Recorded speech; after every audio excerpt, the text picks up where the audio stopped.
Capítulo de número 5 do Evangelho de João, a partir do versículo 16, nós vamos seguir hoje.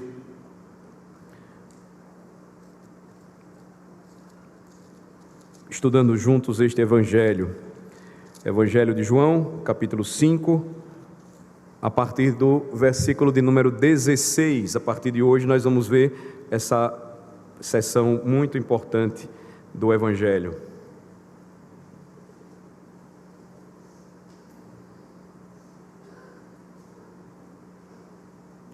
Como nós fazemos de costume, uma visão rápida do que nós vamos começar a ver hoje, começa a partir do versículo 16 e vai até o versículo de número 30.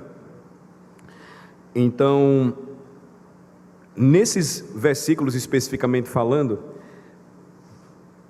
o apóstolo vai fazer o registro daquilo que Cristo disse a respeito de si mesmo, e de como ele explicou até mesmo a sua própria missão, defendendo a sua igualdade com o Pai. Então, essa sessão ela é importante porque ela vai nos dar pelo menos 7 provas que Jesus, o nosso Senhor, apresentou de si mesmo a respeito da sua divindade, da sua igualdade absoluta com o Pai, sendo ele o Filho. Então, a primeira dessas provas você vai ver nos versículos 16 a 18, quando ele vai estabelecer esta igualdade absoluta com o Pai por meio da sua obra ou do seu serviço. Segunda prova, no versículo de número 19, no tocante à aliança ou pacto ou testamento, nós vamos chamar assim, da mesma igualdade com o Pai. A terceira prova, no versículo 20, ele vai falar a respeito da igualdade com o Pai no tocante à sua sabedoria ou inteligência, conhecimento. Quarta prova, no versículo 21, quanto aos seus direitos soberanos. Assim como o Pai, ele também vai reivindicar direitos soberanos sobre o universo. Versículos 22 a 23, também no tocante às honras, ele vai oferecer a quinta prova. Sexta prova, versículos 24 a 26, na transmissão ou na doação da vida. Assim como o Pai é o doador da vida, Cristo então vai também se afirmar como aquele que é o doador, transmissor da vida. E versículos 27 a 30, nós temos então a sétima prova apresentada por Jesus, que é uma igualdade absoluta com o Pai no tocante ao seu poder e autoridade para julgar.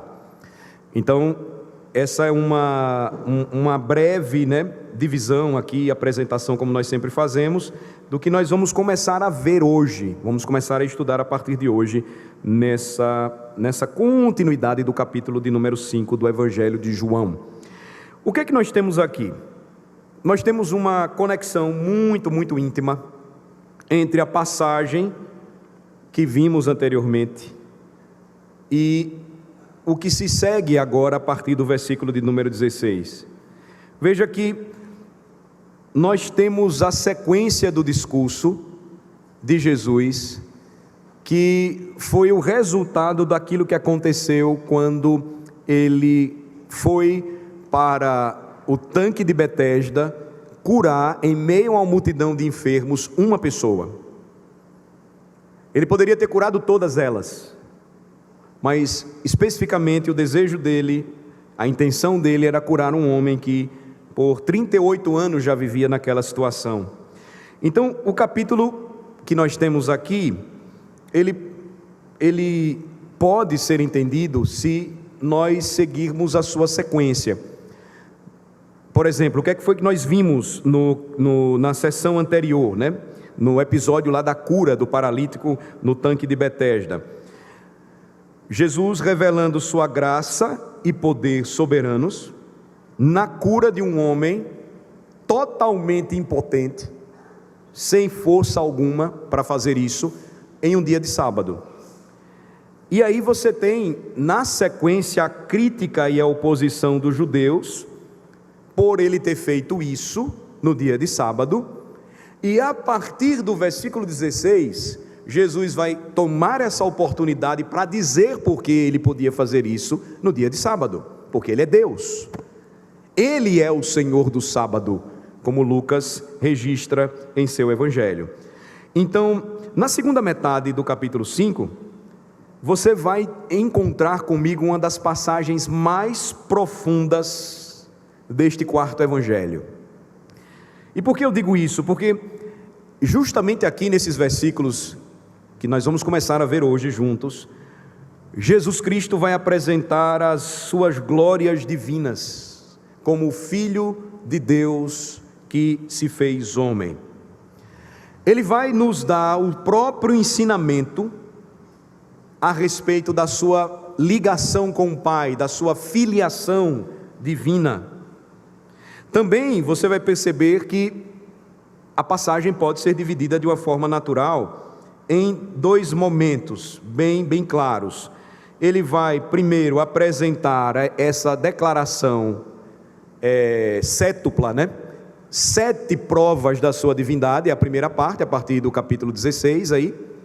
E quando você chegar até o final do capítulo, começando aí a partir do versículo 41, ele vai citar diferentes testemunhos a respeito de sua divindade.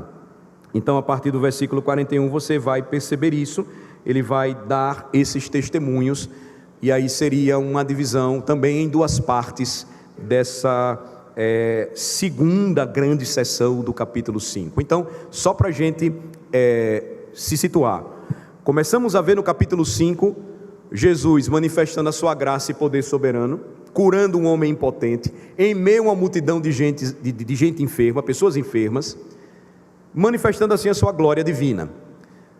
Na sequência, os judeus então criticam, ao invés de ficarem felizes por aquilo que atestava ser ele o Messias prometido, o Cristo de Deus, eles vão dizer, mas olha só o dia que este homem escolheu para curar um doente, no dia de sábado. Jesus aproveita, e aí você pega a segunda grande parte do capítulo 5, para defender a sua divindade com base nessa crítica, apresentando 7 provas da sua divindade. No final, então, e nós vamos ver isso mais adiante, do capítulo 5, Jesus vai também apresentar diferentes testemunhos para os homens de que ele de fato era Deus. Então nós vamos nos limitar agora aqui ao texto em questão e roguemos ao Senhor que nos dê o entendimento, que atenda a nossa oração, nos capacitando a compreender essa passagem, que eu repito, é uma das mais profundas passagens do quarto evangelho a respeito da divindade de Jesus.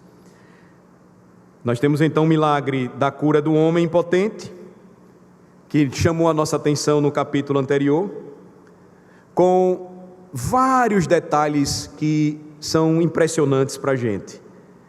Mas a sequência, irmãos, do texto vai nos mostrar que a miséria e o pecado não estavam revelados apenas na situação daquele pobre homem, mas no coração dos próprios religiosos dos dias de Jesus, por não aceitarem o fato de que o Messias estava ali entre eles. Então, o fato de Jesus ter curado imediatamente aquele homem, ter ordenado que ele se levantasse, tomasse o seu leito e caminhasse, e veja, nós sabemos quando alguém faz uma cirurgia importante, que mexe com a sua mobilidade, a dificuldade desse homem de se readaptar, se uma vez ele já andou na vida. Jesus cura um homem que estava nesse estado já adulto. Ele manda que ele levante imediatamente, e ele levanta. Ele diz para ele pegar a cama dele, ele a enrola, era uma cama molinha, e ele sai andando. Ele não precisa aprender a andar, porque foi o Criador quem o curou, que o restaurou. a evidência da sua cura o conduziu à casa de Deus, e aí nós vimos como isso deve nos chamar a atenção. A graça do Senhor faz com que aquele que foi curado por Jesus procure o templo, e ele então vai se revelar para aquele homem justamente ali. Quando ele cura aquele homem, ele não sabe quem ele era, nem ele mesmo reconheceu, nem tinha fé que aquele era Cristo e poderia curá-lo, aquele era o Cristo e poderia curá-lo. Quando ele foi confrontado, ele mesmo não sabia dizer quem era, mas quando no templo ele fez o que um coração agradecido faria, Jesus vai e se apresenta para ele. E assim que o homem ele foi curado, os judeus vão questioná-lo, e eles estavam cheios de ódio, porque aquele que era o Messias havia se revelado. Ele agora sabia quem ele era, e ele vai dizer claramente: agora eu sei quem me curou, foi Jesus. E eles então vão ficar ainda mais motivados a persegui-lo e desejando matá-lo. Então, o que nós temos aqui, irmãos, eu diria que é o clímax de tudo que aconteceu como resultado de simplesmente Jesus ter feito o bem para mais uma pessoa. E no capítulo 1, isso já vinha acontecendo, apenas para a gente lembrar. No capítulo 1, por exemplo, deste evangelho, nós vimos os judeus ignorantes quanto à identidade daquele que estava preparando o caminho de Jesus, João Batista, e também cegos quanto à presença de Jesus, a presença divina de Jesus no meio deles. Está lá no capítulo 1.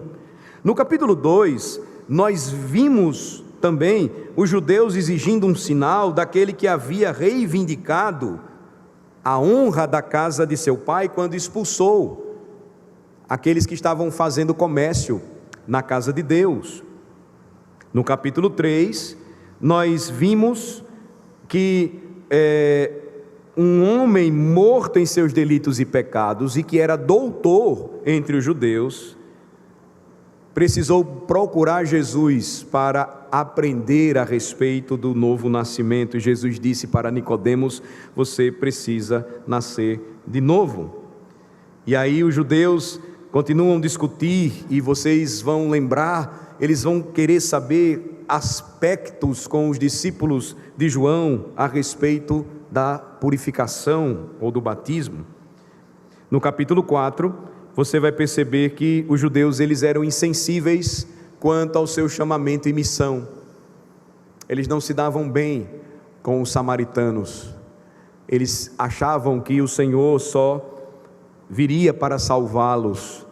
E esta ainda hoje é uma triste realidade entre a nação judaica, entre os que ainda esperam o Messias, porque a maioria nem espera mais. Eles não creem que os demais povos serão objeto do amor salvador do Messias prometido. E aí você chega comigo no capítulo 5. Ele fala sobre uma grande festa dos judeus, mas o que se segue imediatamente à festa é algo realmente terrível.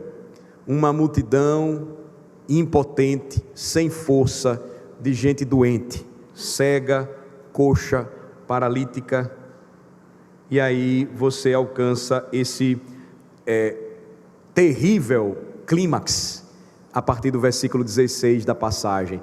A reação dos judeus, ao invés de receberem a Jesus, é de alimentar ainda maior ódio contra ele. Versículo 16, observem comigo. E os judeus perseguiam Jesus, porque fazia estas coisas no sábado.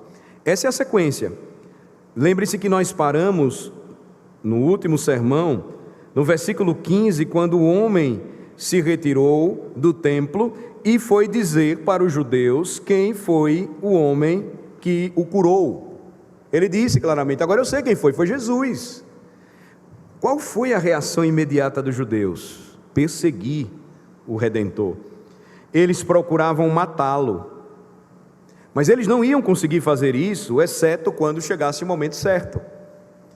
Você vai ter vários momentos nos evangelhos em que os judeus tentam agarrar Jesus, tentam prendê-lo, mas eles não vão conseguir fazer isso, exceto no momento em que Jesus se entrega, no momento em que ele iria entregar a sua própria vida para morrer em favor dos seus. Veja, os judeus então vão perseguir Jesus e notem como isso é grave. Como eu disse aos irmãos, isso revela que a miséria do coração do homem, os efeitos danosos do pecado na alma do homem, não seriam apenas descritos naquele tanque, em meio a uma grande multidão de gente doente, sem forças, impotente, como já disse, mas até mesmo naqueles que se consideravam fortes. Uma mente totalmente inimiga de Deus. Eles estavam em uma posição de ataque contra o próprio Cristo, não de receptividade, de desejo de receber e abraçar o Senhor. Veja que o que Jesus fez simplesmente foi curar um homem enfermo, e ninguém poderia negar que ele fez um grande milagre.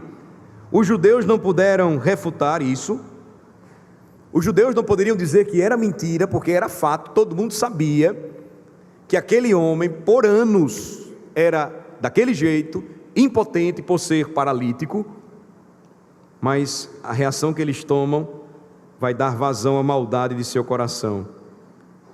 Eles vão perseguir o Messias prometido, eles vão procurar uma maneira de condená-lo à morte, eles vão procurar matá-lo, porque ele resolveu curar aquele pobre homem no dia de sábado. Veja que situação. Eles tiveram ousadia de enfrentar aquele que era o Senhor do sábado. Aquele que realizou o milagre da cura não era outro homem senão o próprio Filho de Deus. Quem de fato eles estavam criticando? Quem de fato eles estavam desejando matar? Quem de fato eles queriam perseguir? O próprio Deus. Era isso, infelizmente, que eles estavam fazendo. Aqui então, irmãos, nós temos uma primeira aplicação para a nossa realidade hoje. Você tem aqui, nós temos aqui diante de nós uma exposição clara e total do que é uma mente carnal, humana, em total rejeição e inimizade contra Deus. E esta é por natureza a mente de cada um de nós. É importante lembrar isso. Esta reação dos religiosos contra Jesus revela como é terrível o estado do homem em rebelião contra o seu Senhor. Ele não admite até mesmo aquilo que é óbvio. Ele rejeita aquilo que é claro. Ele despreza aquilo que é real. Mas ao mesmo tempo isso demonstra nossa profunda necessidade de um Salvador. Quem foi aquele que curou o paralítico no tanque de Betesda? O mesmo que salvaria muitos e muitos homens com uma mente incapaz, impotente, porque rebelde e inimiga de Deus, insuficiente para crer. Esse primeiro versículo, irmãos, revela também de forma maravilhosa, manifesta de forma maravilhosa a graça que Deus providenciou um dia para nós, para salvar gente como nós, rebeldes incorrigíveis como nós. Isso nos remete a Romanos 5, vamos para lá. Esta é uma das passagens que também nós vamos usar hoje no sermão da noite. Vejamos um pouco Romanos 5 de forma, eu diria até preparatória, porque as conexões do Evangelho de João com o Antigo Testamento são importantíssimas, e até mesmo com livros que nós achamos que não têm conexão. Veja que em Romanos 5, versículo 6 diz que Cristo se dispôs a morrer por rebeldes incorrigíveis. É isso aí. Porque Cristo, quando nós ainda éramos fracos, morreu a seu tempo pelos ímpios. Dificilmente alguém morreria por um justo. O apóstolo Paulo afirma claramente: Deus providenciou um Salvador para morrer por rebeldes incorrigíveis como nós. Pois poderá ser que pelo bom alguém se anime a morrer, mas Deus prova o seu próprio amor para conosco, versículo 8, pelo fato de ter Cristo morrido por nós, sendo nós ainda pecadores. Então, este versículo inicial, nesta manhã, já nos mostra uma realidade clara e que nos conecta tudo, porque nesse mesmo estado, talvez não do corpo, mas da alma, o Senhor nos encontrou. Talvez Cristo o salvou um dia e você estava bem saudável. Você pode estar hoje enfermo, lidando com enfermidades, mas graças a Deus porque você está salvo. Mas um dia Ele encontrou você saudável e com uma mente assim, rebelde, incorrigível, um coração mau,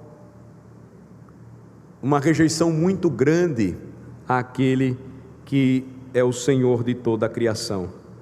Vamos voltar para o Evangelho de João, vamos para o capítulo 5 novamente. Aí você chega no versículo 17 agora.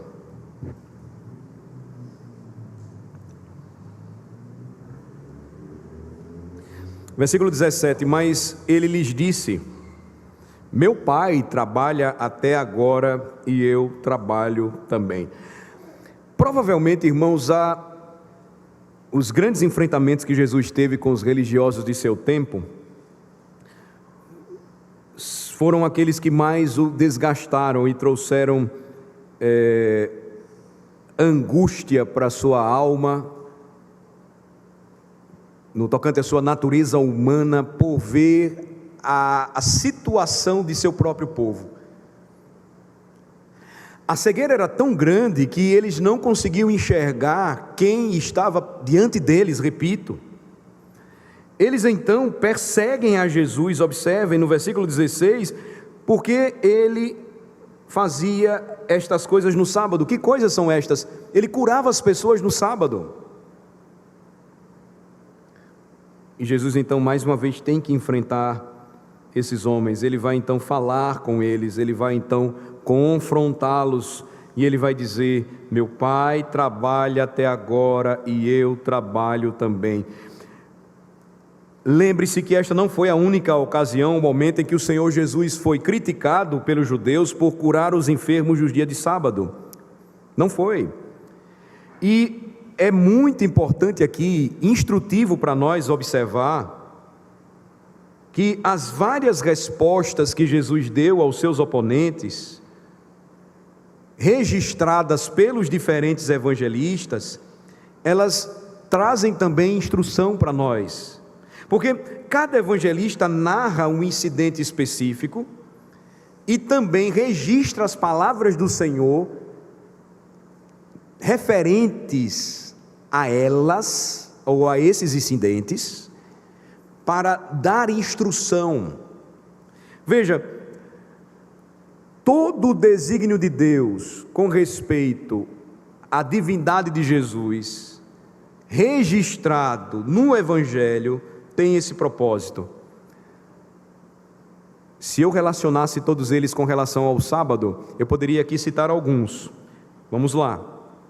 Vocês conhecem Mateus capítulo 12, No capítulo 12 do Evangelho de Mateus, você vai ter aqueles incidentes que Jesus enfrenta por curar pessoas no sábado, um homem com a mão ressequida, e ele vai tratar com os mesmos críticos, e aí você vai descobrir que naquele incidente específico, Jesus vai apelar para o exemplo do rei Davi e para o ensino da lei de Deus, para defender aquilo que ele estava fazendo. Em Marcos capítulo 2, por exemplo, versículo 24, você lê o que Jesus disse: o sábado foi feito para o homem, ou seja, para servir aos melhores interesses do homem. E aí o Evangelho vai trazer uma instrução de Cristo a respeito do serviço que pode ser feito no dia do descanso. Lucas capítulo 13, você vai encontrar aquela famosa pergunta de Jesus, quando ele é criticado também por fazer o bem no dia de sábado, por curar pessoas no sábado. Jesus vai dizer: no sábado, cada um de vocês não desamarra o boi ou o jumento de seu estábulo para levá-lo para beber água? E aqui você percebe o evangelho da humanidade de Cristo em Lucas, apelando para aquilo que os homens faziam de forma simpática ou até mesmo cuidadosa com outros homens ou com a própria criação. Mas em João 5, o que é que acontece? Cristo assume aqui um terreno totalmente mais elevado. Veja, se em Lucas você tem um apelo à simpatia humana, se em Marcos você tem um tratamento ou instrução que Jesus dá sobre o serviço neste dia de descanso de uma maneira mais plena, se em Mateus ele vai usar o exemplo do rei Davi e apelar para a lei de Deus, para defender o que ele estava fazendo no dia do sábado, no capítulo 5 do Evangelho de João, Jesus vai dar uma resposta ainda mais elevada, porque ela estava adequada à sua glória divina. A resposta que Jesus vai dar, ela está mais associada a quem de fato ele era. E o Evangelho de João se propõe a isso. Ele dá forte ênfase aos registros onde Jesus defendeu a sua plena divindade. Observem novamente o versículo 17: mas ele lhes disse: meu Pai trabalha até agora e eu trabalho também. Você tem aqui agora nós temos diante de nós a primeira das 7 provas que Cristo dá nesse capítulo 5 da sua absoluta divindade. Jesus é Deus. Ele não vai apontar para o exemplo de Davi, ele não vai apelar para as simpatias dos homens, mas ele vai fazer isso de que maneira? Observem: meu Pai trabalha até agora e eu trabalho também. Assim como ele vai se identificar diretamente com o Pai. É como se ele dissesse: meu Pai trabalha até agora e eu trabalho com ele. O que Jesus está fazendo aqui, irmãos, é simplesmente afirmar sua absoluta igualdade com o Pai, o que seria uma grande blasfêmia para qualquer criatura, por mais elevada que fosse, se comparar com Deus. Então, quando Jesus fala aqui, meu Pai e eu, não há nenhum mal entendido na afirmação que ele fez, mas ele sabia muito bem o que queria dizer. Veja, meu Pai trabalha até agora. Veja como essa afirmação é pertinente. Por quê, em primeiro lugar? Porque ele está lembrando aos seus críticos que um dia o Pai também descansou de todas as obras que fez. Gênesis 2, versículo 3, vocês conhecem? E Deus abençoou o 7º dia e o santificou, porque nele descansou de toda a sua obra que Deus criou e fez, ou de toda a sua obra que como Criador Ele fez. Então, aquele sétimo dia de descanso não seria necessário para Deus se recuperar de um trabalho de 6 dias. Havia uma lição por trás disso. Nós lemos Isaías hoje na liturgia da manhã. Isaías 40 diz: o Deus eterno, Yahvé, o Criador dos confins da terra, não se fatiga e nem se cansa. Deus não precisa disso. Mas é diferente com a sua criação, é diferente com a criatura. Deus não se cansa, Deus não desmaia, mas o trabalho nos cansa. O descanso é uma necessidade física, mas também uma necessidade moral. Está na lei de Deus. E ai do homem ou da mulher que ignora a provisão misericordiosa de Deus feita para o homem. Se nos recusarmos a descansar durante um dia estabelecido por Deus na semana, Deus irá nos obrigar a gastar pelo menos o equivalente a isso em nossas costas, em um leito de doença ou enfermidade. Nós vamos adoecer, nós não vamos suportar. Não se enganem, meus irmãos, a Bíblia diz que nós não podemos zombar de Deus.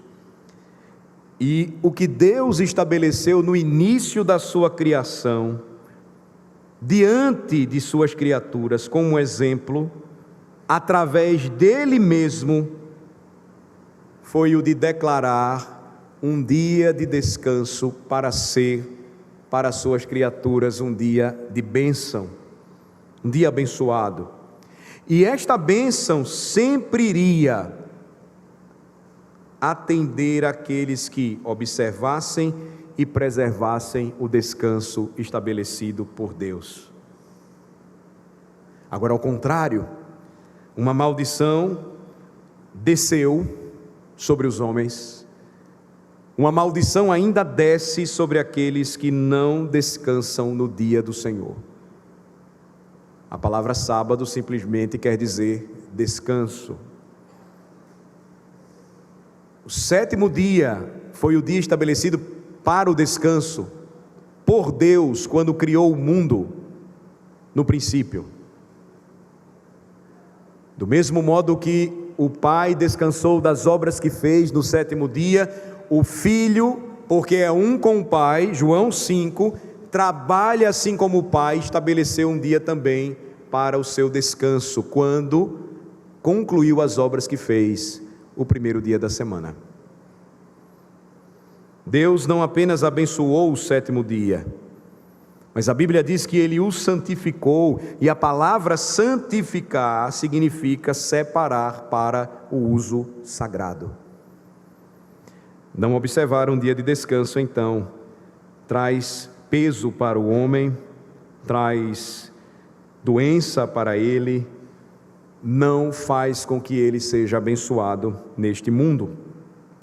Agora, veja, embora seja verdade esse princípio, que Deus descansou naquele primeiro dia, ou naquele primeiro sétimo dia, quando Ele criou o mundo em 6 dias, de toda sua obra criadora. Quando você pensa sobre providência, governo, suprimento, quanto às necessidades das suas criaturas, a Bíblia diz que Deus nunca descansou. Guardem isso bem. O sol nasce e se põe todos os dias. Ele não podia parar. As marés, elas enchem e vazam, ou secam todos os dias. A chuva cai, o vento sopra, a grama cresce no dia do Senhor, assim como em qualquer outro dia. Deus nos dá lições práticas para a gente entender que neste dia de descanso existe necessidade, existe misericórdia. Necessidades que precisam ser supridas. a misericórdia que precisa ser realizada.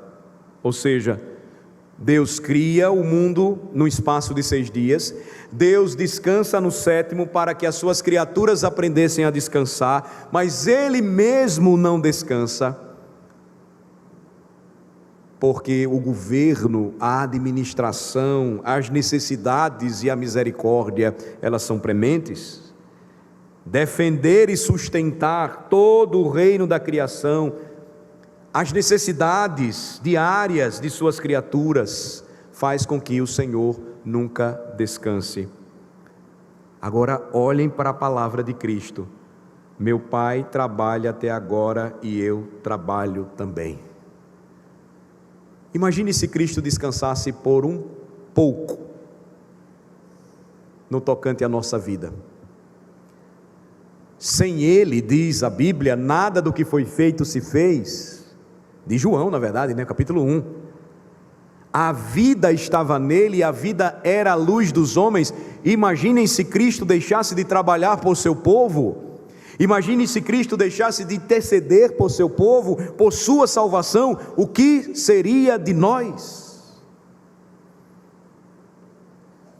Ao longo das eras, o Pai tem trabalhado e nem sua obra se restringiu ao reino dos homens, mas a todo o universo. Ao iluminar o entendimento dos homens, ao convencer as suas consciências, ao mover as suas vontades, Ele também trabalha até hoje pela salvação dos homens. Imagine se Cristo por um momento deixasse de fazer isso. Então, assim como o Pai trabalha com paciência e misericórdia incessantes, assim como o Pai ministra as necessidades de suas criaturas necessitadas até mesmo no dia de descanso, o que Cristo está dizendo aqui? Eu sou igual a Ele, eu faço a mesma coisa. O Filho, sendo o Senhor do sábado, se envolve em obras de necessidade e misericórdia semanalmente no dia de descanso. Por isso que nesse dia Ele promete grandes coisas para o seu povo, e o seu povo perde quando as negligencia. Lê do engano é achar que você ganha mais quando você não observa este precioso dia, pois o que acontece é o contrário. Não desce bênção sobre você, desce maldição. Assim, o que é que o Senhor Jesus faz aqui, irmãos? Ele reivindica inequivocamente igualdade absoluta com o Pai no serviço.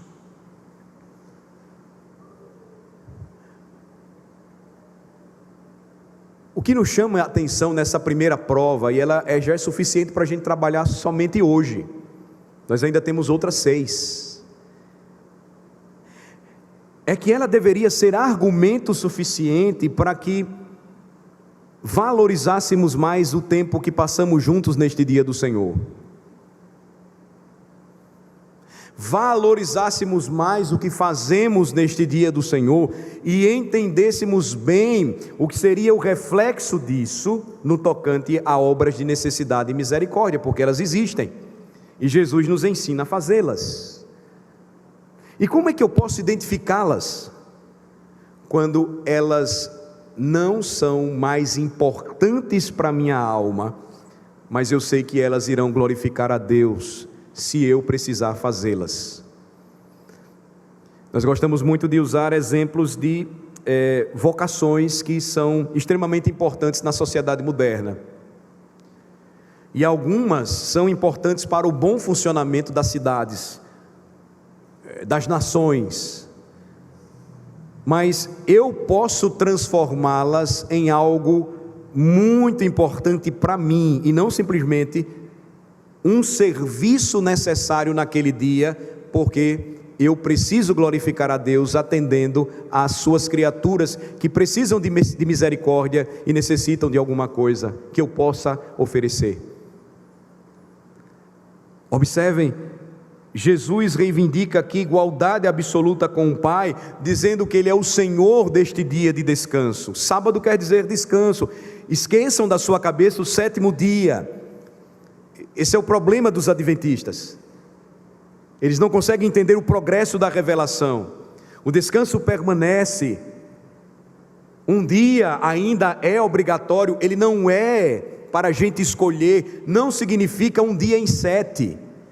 Vamos reunir agora na terça-feira, para no domingo a gente ir para a praia? Não. Por quê? Porque existe uma razão bíblico-teológica, porque não mais o sétimo e sim o primeiro dia da semana. Como eu tenho repetido várias vezes, em igualdade com o Pai, Cristo reflete tudo semelhante a Ele. O Senhor cria o universo e Ele descansa por tê-lo criado. Cristo inaugura uma nova criação e Ele então estabelece um dia de descanso para esta celebração. Celebração implica em festa, comemoração, exaltação. É o que ocorre quando nós nos reunimos para adorar. Não é um momento triste ou pesaroso, é um momento de devoção alegre dos filhos de Deus que foram redimidos pela graça do Rei, que diz: eu e o Pai somos um. Isso faz grande diferença.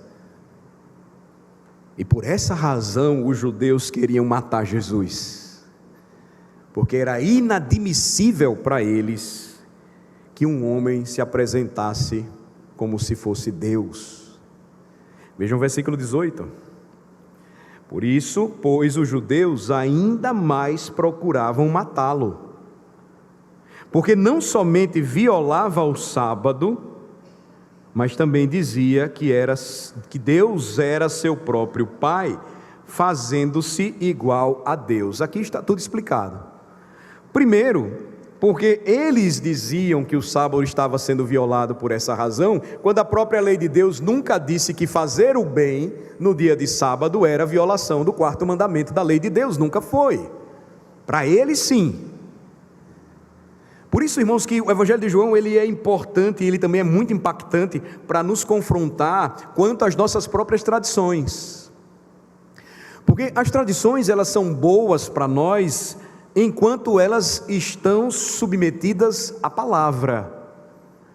Quando elas se tornam palavra para nós, peso de palavra, a luzinha da atenção em nossa mente deve se acender. Veja, o problema deles é que, segundo eles, Jesus não estava cumprindo o mandamento, e pior, ele estava se fazendo igual a Deus. Então, Jesus não esconde isso não há dúvida da declaração de Jesus. Ele diz: meu Pai e eu. Ele é enfático nisso. E ele fez o que sem a maior impropriedade era impossível para qualquer mera criatura, porque nem Abraão, nem Moisés, nem Davi, nem Salomão, nem Daniel, nenhum dos santos servos de Deus jamais sonharam em dizer tal coisa. Veja, Jesus estava se colocando no mesmo nível do Pai. Rapidamente, os seus perseguidores sacaram e disseram assim: ele está se fazendo igual a Deus. E nisso eles estavam certos. O problema é a reação, o problema foi a reação deles com respeito à conclusão certa que eles tiveram. Porque eles queriam matar Jesus, quando eles deveriam se curvar e adorar a Jesus. E eu diria, irmãos, que nenhuma outra inferência poderia ser tirada de suas palavras, porque se a gente observar com atenção, nós vamos perceber que o Senhor Jesus não os acusou de mexer na linguagem, de distorcer as palavras dele, de ter dito uma coisa diferente. Não, ele não protestou contra isso, mas Jesus vai persistir e insistir contra eles, ou sobre eles, com as suas reivindicações celestiais. Eu sou Deus, eu sou um com o Pai, esta é a verdade. E assim ele se justificaria não apenas da acusação de ter violado o sábado, por ter curado por sua palavra divina um homem impotente, pobre e sofredor naquele dia, mas também ele vai se defender da acusação de blasfêmia, quando ele reivindica igualdade com Deus. E a reivindicação de Cristo, a igualdade absoluta com Deus, vai então levantar um ódio tão grande dos judeus que diz, o versículo de número 18, eles vão procurar ainda mais matá-lo. Eles vão procurar uma maneira para poder acabar com aquilo. Existe uma cena semelhante, vocês devem lembrar, no capítulo 8 do Evangelho de João, quando Jesus defende a sua divindade, mais uma vez, e ele vai remetê-la à antiguidade, quando eles dizem assim para Jesus: você não tem nem a idade suficiente para poder dizer tais coisas, e já está dizendo que esteve com Abraão, ou seja, Jesus está voltando muito tempo atrás para falar isso. Vamos olhar lá, vamos lembrar juntos no capítulo 8, por favor. Essa é uma passagem bem interessante, quando você chega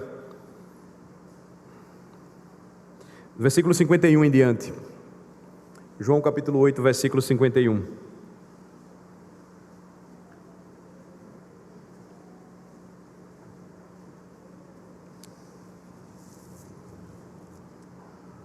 Em verdade vos digo, se alguém guardar a minha palavra, não verá morte eternamente. Disseram-lhe os judeus: agora estamos certos de que tens demônio. Abraão morreu e também os profetas, e tu dizes: se alguém guardar a minha palavra, não provará a morte eternamente? És maior do que Abraão, nosso pai, que morreu, também os profetas morreram. Quem, pois, te fazes ser? Respondeu Jesus: se eu me glorifico a mim mesmo, a minha glória nada é. Quem me glorifica é meu Pai, o qual vós dizeis que é vosso Deus. Entretanto, vós não o tendes conhecido, eu, porém, o conheço. Se eu disser que não o conheço, serei como vós, mentiroso, mas eu o conheço e guardo a sua palavra. Aqui você tem mais uma vez essa defesa enfática, contundente de Jesus com respeito à sua divindade, dizendo clara e abertamente que ele era um com o Pai. Abraão, versículo 56, vosso pai alegrou-se por ver o meu dia, viu e regozijou-se. Vocês sabem que por mais de um momento no Antigo Testamento, Abraão viu um ser celestial distinto dos seres angelicais. Como é que você entende passagens difíceis do Antigo Testamento? Lembre-se da regra de interpretação da Bíblia: textos mais difíceis são esclarecidos por textos mais fáceis. Quem vai explicar isso para nós? Por exemplo, se você for estudar o Pentateuco, e se você tomar boa parte dos livros sobre o Pentateuco publicados em língua portuguesa, você vai se assustar com o que os autores vão dizer. Muitos vão dizer que Moisés não escreveu o Pentateuco, que outros escreveram, porque o argumento é tão fraco. Mas eles vão dizer: como é que Moisés iria escrever o Pentateuco, se no último livro lá ele registra a própria morte? Como é que isso acontece? Ora, isso é simples de explicar.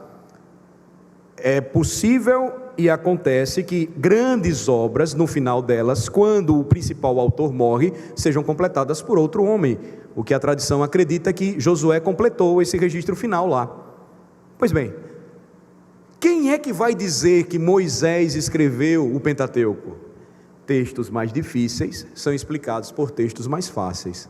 Jesus vai dizer isso. Ele vai dizer: os escritos de Moisés. Moisés falou, Moisés escreveu, ponto. Os críticos vão dizer: o Salmo 2 não fala de Jesus, porque não diz lá, deve estar falando de algum outro rei. Textos mais difíceis são explicados por textos mais fáceis. Você vai para Atos capítulo 4, a igreja ora, você vai para o sermão de Pedro, em Atos, no dia do Pentecostes, e ele vai dizer, como bem escreveu Davi a respeito do Cristo. Ponto. Se você crê que a Bíblia é a palavra de Deus, isso deve ser suficiente para você confiar no que Deus revelou. Então, quem se revela a Abraão, e Abraão vê um ser que vem dos céus, e se prostra diante dele, e o adora, em determinada situação, ele tem uma refeição pactual com Abraão. Jesus fala aqui, versículo 56, Abraão, o pai de vocês, se alegrou por ver o meu dia, ele viu e ficou muito, mas muito feliz. Isso é suficiente para nós. E então eles perguntaram no versículo 57, ainda não tem 50 anos e viste Abraão? Zombando. E aí Jesus é mais enfático ainda, no versículo 58, e essa é uma das declarações mais fortes que Jesus fez a respeito da sua divindade. Em verdade vos digo. Essa é uma expressão solene dos judeus. É como se dissesse, olha, o que eu vou dizer agora é sério, é verdade mesmo. E ele então afirma, antes que Abraão existisse, eu sou. Ele usa o mesmo nome que Deus usou para se revelar a Moisés no deserto. A sarça não era ali a representação da divindade. Muita gente entende errado. Aqueles que têm dificuldade de entender algumas figuras na Bíblia, os símbolos.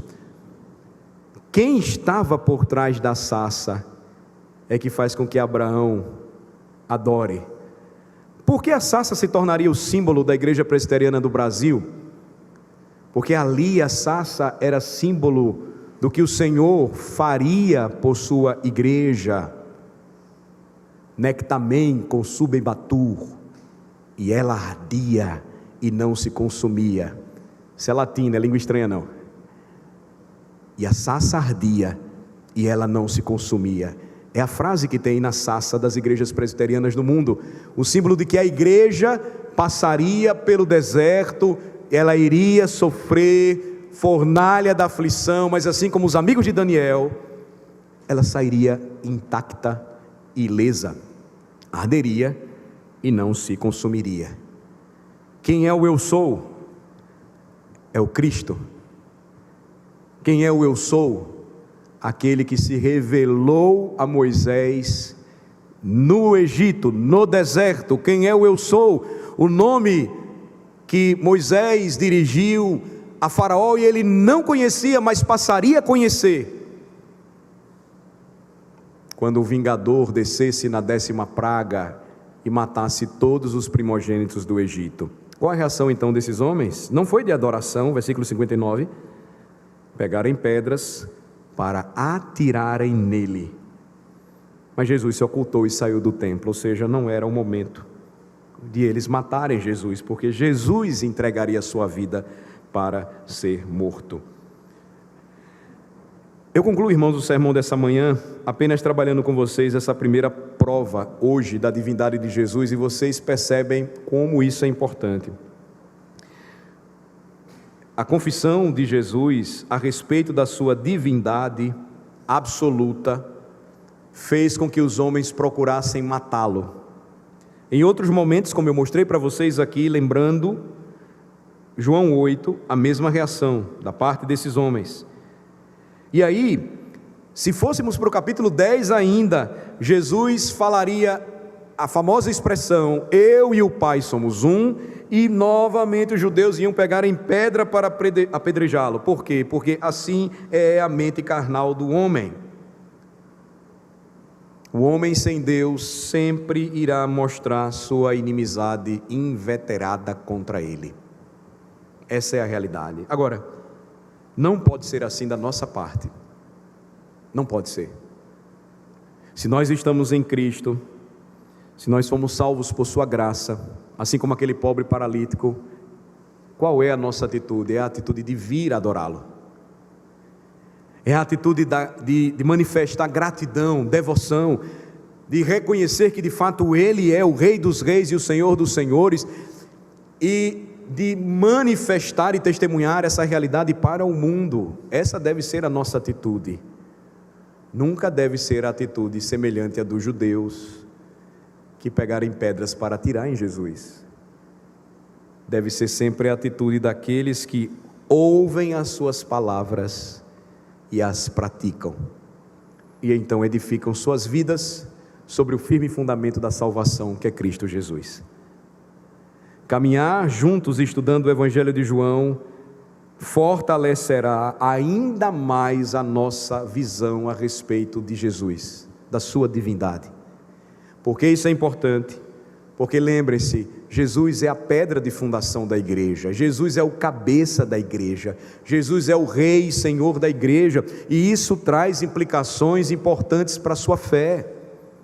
Não é só Salvador, é Senhor. Senhor implica fazer o que Ele manda, seguir os seus passos, obedecer a sua voz, abraçar os seus comandos. Isso fará com que a nossa vida, de fato, ela seja radicalmente transformada, a partir de uma declaração que certamente nós já lemos mais de uma vez, mas que tem uma implicação seríssima. Gerou controvérsias desde os primeiros séculos da igreja. O que nós testemunhamos aqui é a oportunidade que temos quando juntos recitamos credos, é simplesmente a reverberação de um testemunho por eras ou séculos, de que quando a divindade de Jesus foi atacada, a igreja se levantou e, com base na palavra, produziu documentos para declarar a sua fé, defender a fé que de uma vez por todas foi entregue aos santos. Isso é importante para nós. Isso muda a forma como nós enxergamos a nossa caminhada, a nossa devoção, a maneira como nós adoramos o nosso Cristo. Se Deus permitir, no próximo domingo a gente prossegue e vamos continuar a ver as provas que se seguem e como é maravilhoso perceber a maneira como Jesus se revela para o seu povo. Vamos orar. Senhor, nós te agradecemos e louvamos o teu nome. Nesta manhã, quando somos instruídos pelo Senhor, e temos diante de nós uma das passagens mais preciosas e profundas deste Evangelho, em que o nosso Cristo defende a sua própria divindade, se revela como aquele que é igual ao Pai. Senhor, que a tua palavra ela traga consolo e edificação para o teu povo, fazendo com que, diante das tempestades desta vida, das tribulações pelas quais passamos, jamais esqueçamos quem é aquele que está conosco, aquele que os ventos e o mar obedecem, aquele que disse ao paralítico: levanta, toma o teu leito e anda, e ele imediatamente caminhou. Aquele que nunca escondeu quem de fato era, e ele disse: eu e o Pai somos um. E Abraão viu a minha glória, e ele se alegrou e ficou muito feliz, pois antes que ele existisse, eu sou. Senhor, que a tua palavra traga maior admiração, devoção, exaltação para a nossa alma, quando estivermos reunidos para adorar a Cristo Jesus. Pois ainda que os homens neguem, que o odeiem, que o persigam, a tua igreja continuará adorando e exaltando aquele que é o Rei dos reis e Senhor dos senhores, aquele que um dia terá diante de si todas as nações, e todo joelho se dobrará e toda língua confessará que Ele é Senhor. Nós oramos assim em nome de Jesus. Amém.